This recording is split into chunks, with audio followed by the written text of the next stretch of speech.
Hello everyone, welcome along to another video. Today I'm going to be discussing the Shadow PC setup and whether they're right for you, because this is another thing that I've had a few questions on. So what is Shadow? Well, basically Shadow is where you subscribe to a service that give you remote access to gaming standard PCs with relatively high specifications. So currently I pay around £14 per month, and I've been given access to a PC that has it can be any CPU, whether it be AMD or Intel, but it's guaranteed to be around 4 gigahertz. I think you get 12 gigs of RAM, 256 gigs of storage, and I believe it's a NVIDIA 1080 graphics card or equivalent. And you can get better plans than this as well. Now, of course, a lot of people will think that it's remote, it's not going to work out, the lag, etc. And there are some limitations, but in general, it's worked out very well for me, and I think it's something people should consider. So why should you consider it? Well, of course, people may have a low-end laptop, a low-end PC that they use for everyday stuff, and when they want to get into flight simulation, they find that actually running it at high graphics or even low graphics can be tough. My main PC here is 8 gigs of RAM, integrated graphics, and an i5 at about 2 gigahertz. That is able to handle FSX or P3D at low settings, but not at high settings. And if I start streaming on it and playing music and all this other stuff at the same time, you're really pushing it. So that is something to consider if you want to get into flight sim. And the other thing to consider, of course, is, well, why not buy a PC like this? Of course you could. You absolutely could. But you're going to have to pay for it outright probably or over a period, but you're paying for something that's going to be out of date within a year or two. The thing with Shadow is that as long as they remain active, you will be able to continually upgrade your system, so you're never really going to be out of date.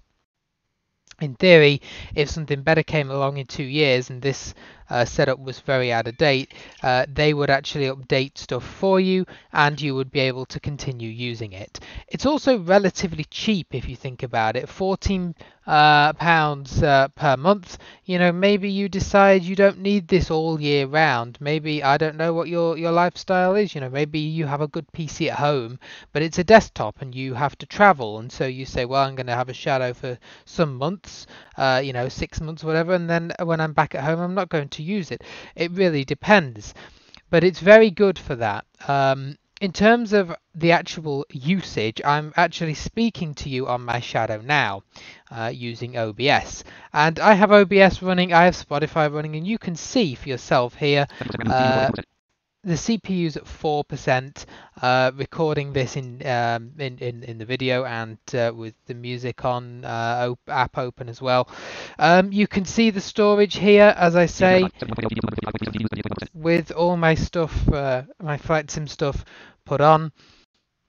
You're also going to get a lot better speeds with this because they actually merge their speeds with your Wi-Fi home speeds, which basically means that you will be able to download files. I'm telling you, I've been on the, whether it be TeamTalk or some website or whatever it is you're downloading files, and they are super quick because they give you a lot better speeds from their end.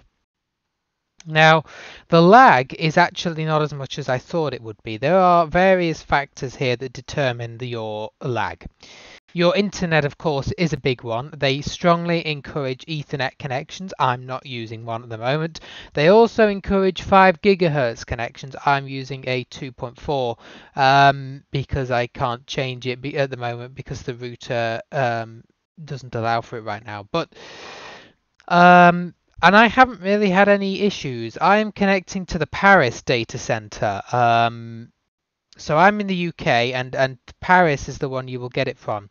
There is a little bit of lag. You can tell it's remote, but it's very minimal.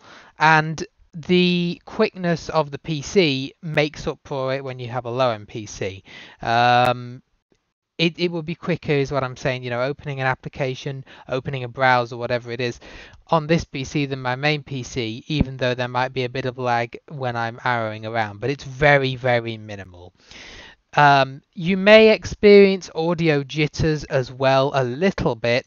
Again, very dependent on where your nearest data center is and how good your net is, how many devices are on it at the time. Obviously, I have in the mornings it's better for me than in the evenings, because in the evenings there may be people at home, watching TV on an iPad or etc. etc. And that's why. Um, but you can install pretty much anything you want. It will come, as I say, with everything just as a blank Windows installation. So you'll activate Narrator and you'll do it all through that, and then you'll go to install NVDA or whatever screen reader you use, etc. The only things to consider are that the Shadow Launcher application is not entirely accessible. You can go through the major settings yourself. And you can change things like your bandwidth, which you'll have to play around with to get the best settings. There's a few options if you have really low bandwidth. And you can manually forward all your USB ports to the Shadow in the settings, and it will pick them up.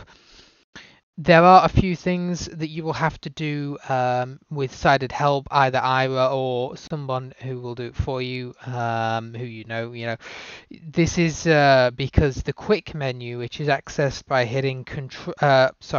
hitting Alt Windows O, is not accessible. And that quick menu is the place where you set your microphone. So the microphone I'm talking to you now, and you would set that and it will stay as is, so you won't have to worry about it resetting itself or going off. Once you set it, it will remain there. And the second thing is you can also apparently set up joysticks in that quick menu. I have had issues with that so far. I haven't been able to set my joystick up to Flight Sim, so I'm having to use the keyboard at the moment because my joystick, for whatever reason, despite the drivers being installed, isn't showing up. But I do know other people who have got it to work, so it's something that I'm working on trying to fix.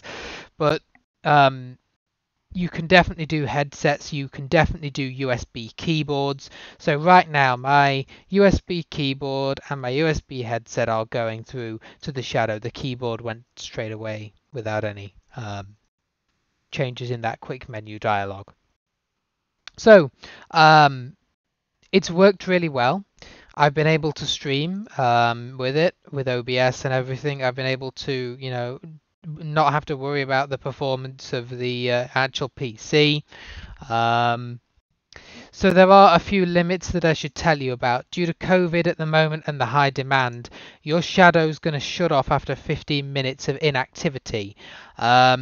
There are ways around this, which I'm not going to talk about here because it's technically not allowed, but there are ways around it. I'm sure the technically minded of you will know what these ways are. It's not too difficult if you know a little application that can fool the system into thinking that you are there when you are not. And obviously I wouldn't encourage doing this a lot. I mean, the only reason I do it is because of Flight Sim, right? I can't be at the sim all the time. But if you're just, let's say you're doing some work on a project and you leave the PC, obviously you don't need it to stay open. It can shut down as long as you've saved your work. So it will shut down after 15 minutes. It used to be 30 minutes, and that probably will go back up after the pandemic eases, hopefully, around the world. And of course, as I say, it's very dependent on your bandwidth, and you might have sort of spikes, depending on how many people are using your network. So you get 256 gigs of storage. There is an option to upgrade and purchase more storage. Currently that is not available. It was, I think, but it's currently not. Anyway, it will be coming in the future, and you'll be able to get more storage, through payment. But 256 at the moment is the limit. So of course the PC is incredibly fast, and I haven't had any issues with Shadow, to be honest. I've had it for a few days, got everything set up, and I'm planning on keeping it around. Their support is very responsive. support@shadow.tech is the email. You can open tickets with them, and they will generally get back to you within the day and help you if it's a major issue that you're experiencing. They also have Discords, of course. Shadow EU is the one I'm in, where you can receive help from the community, etc. if you're having problems. And again, it is very dependent on your data center. You know, it can be things as small as, like yesterday, there was a heat wave in Paris. So it was all across Europe and the UK mostly, but there was a heat wave in Paris, and you know, the equipment was obviously getting pretty hot, and so it wasn't quite you know, operating as well as it could do. I did notice a few more jitters than usual, but today it's been better, and I'm not surprised because the heat's gone down slightly. So of course it depends on a lot of factors. It is remote, but in general it's pretty reliable, and if you don't want to have to purchase a high-end PC, this is definitely an option to consider. Right, I hope you enjoyed the video. Again, as always, comment if you have any questions on Shadow. I will do my best to answer if I know. If not, obviously, it will go to their support. So, yeah, as you can hear, speech doesn't lag at the moment at all.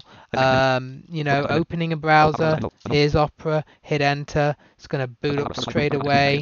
It doesn't tax the PC at all. And you know, that's not the best example, but it's difficult to show you. You know, I've run all sorts of tests, I'm sure, but you know, considering I can run the sim, stream, play music, go on VATSIM, run all the various add-ons we have to run to use the sim, and the CPU, I think yesterday when I was doing that, didn't get above 30, RAM didn't get above probably 30, 40, so it is a very powerful PC, as you know, with the specs, and you can get even better ones if you pay more.